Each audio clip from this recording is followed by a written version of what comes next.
Prepare yourself for a journey into the heart of the American desert, where the lines between reality and legend blur. It was a late autumn evening in the vast, unforgiving expanse of the Mojave Desert.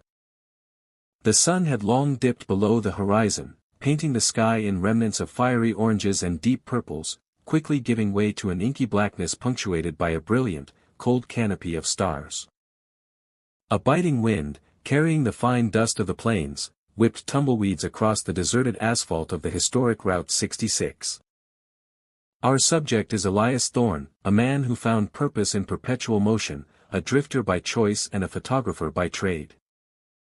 He was making his way from the frenetic energy of Los Angeles toward the quiet solitude of Flagstaff, Arizona.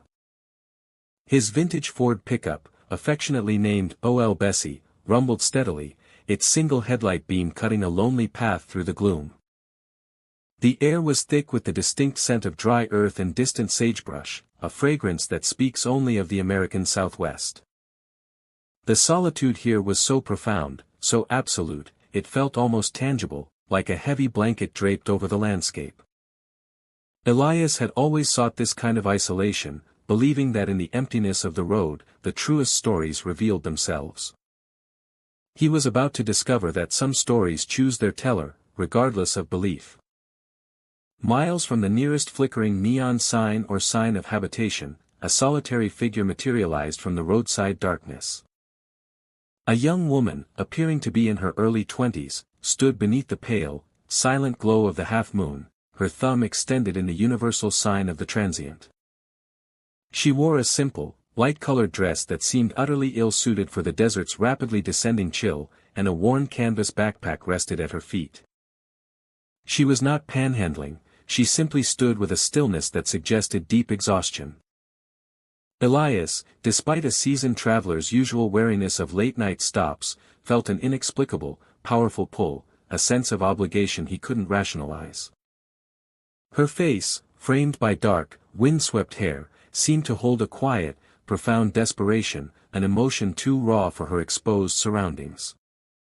He slowed O.L. Bessie, the gravel crunching loudly under his tires as he pulled over. The cab light illuminated her brief, fleeting smile. Her voice, soft and almost ethereal, thanked him. Just heading east, she murmured. Her name, she offered, was Sarah. As she settled into the passenger seat, the ambient temperature in the truck seemed to drop several degrees, a sudden, sharp anomaly in the otherwise warm cabin. Now, as Elias drives Sarah into the heart of the night, a chilling silence begins to settle. We must ask you, the viewer, what are your initial thoughts on Sarah? Does her sudden appearance and quiet demeanor signal a desperate traveler, or is there a deeper, darker mystery unfolding on this lonesome road? Share your opinion in the comments below.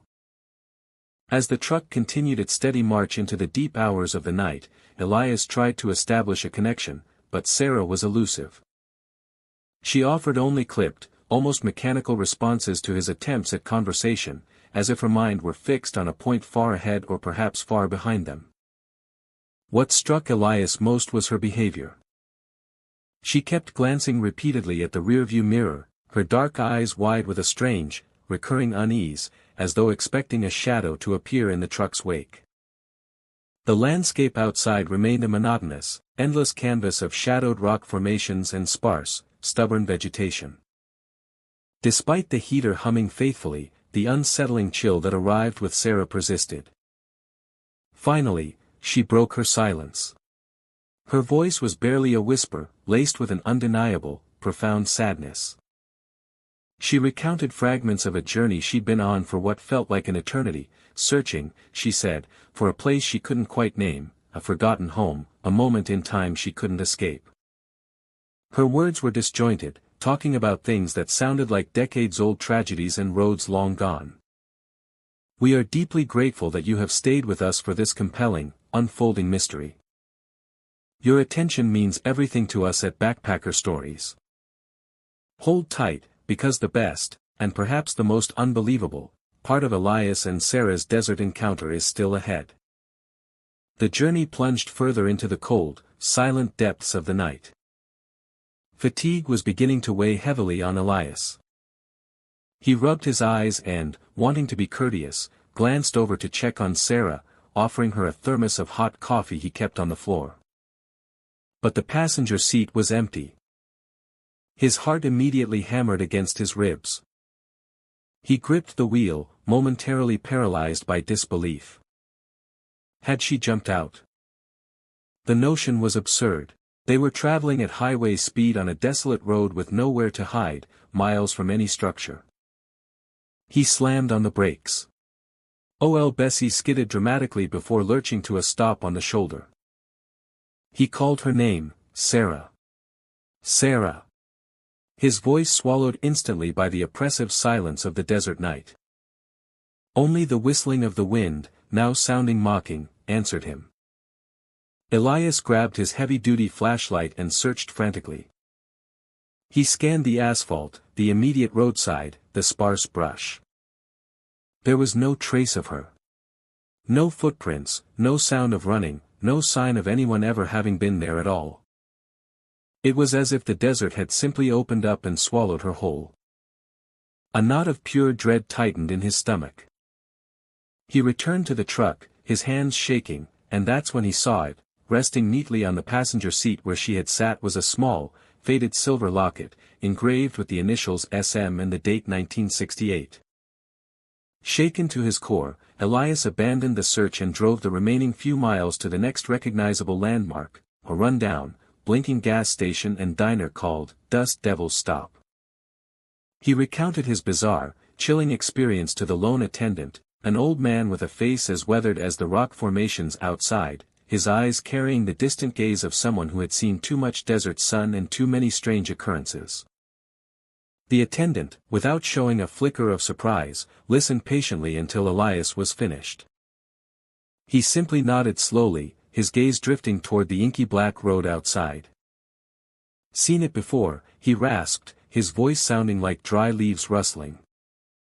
Been hearing stories about a girl like that on this stretch for 50 years. Always vanishes, always leaves something behind. He paused, letting the silence hang heavy. They say she's still searching for her way home, still on the road after a tragic accident that happened decades ago, right around where you picked her up. Elias stood motionless, clutching the cold, silver locket in his hand. A chilling, profound realization washed over him. He was not just a passing traveler, he had momentarily intersected with an endless, mournful journey. The American desert, vast and silent, held its secrets close, and Elias Thorne had just become an unwitting participant in one of its most enduring, saddest myths. The legend of the vanishing hitchhiker reminds us that some journeys never truly end, and some souls are forever bound to the roads they traveled. Elias Thorne's encounter serves as a chilling reminder of the mysteries that lie just beyond our understanding, waiting to intersect with our own paths. What do you make of Sarah's story? Have you ever had an inexplicable encounter on the open road? Share your theories in the comments below. We love hearing from you. If you're captivated by the untold tales of America's highways, make sure to subscribe to Backpacker Stories for more compelling journeys. And don't forget to check out our next recommended video, another adventure awaits.